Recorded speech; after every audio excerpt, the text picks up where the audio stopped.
Esimesed teated mööda linna liikuvast meeste rahvast saabusid häirekeskusele kella 7:30 paiku. Mees liikus mööda tänavat ja häiris möödujaid ning ründas autosid. Kui patrull sinna kohale jõudis, oli isik juba lahkunud ja patrull hakkas siis nii-öelda kuumadel jälgedel teda taga otsima.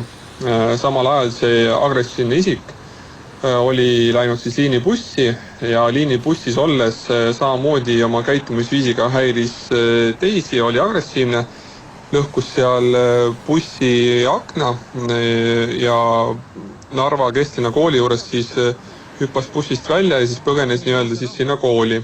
Siis sisenes Kerse tänaval asuvasse Narva Kesklinna kooli, kus asus lapsi tülitama. Õnneks oli see väga lühiajaline tegevus, sest lapsed suudeti kiiresti ühe tubli kooli administraatori poolt mehest eraldada ning teatati sellest ka politseile.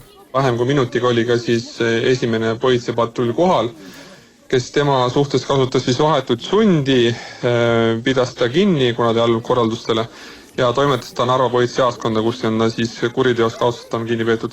Narva Kesklinna kooli juht Anna Suubova keeldus küll intervjuust, kuid kinnitas, et koolivere seas keegi abi ei vajanud.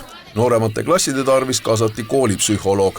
Kooli õppenõukogu koguneb uuel nädalal ja siis arutatakse seda küsimust suuremas ringis. Tegemist on ka politsei jaoks juba tuttava meesterahvaga, kes on ka eelnevalt erinevate õigusrikkumistega silma paistnud. Isikul olid siis sündmuskohal ilmselged narkootilisele joovele viitavad siis tunnused. Tegemist on siis 3-aastase meesterahvaga, kes meile oma erinevate süütegude poolest on varasemalt tuttav.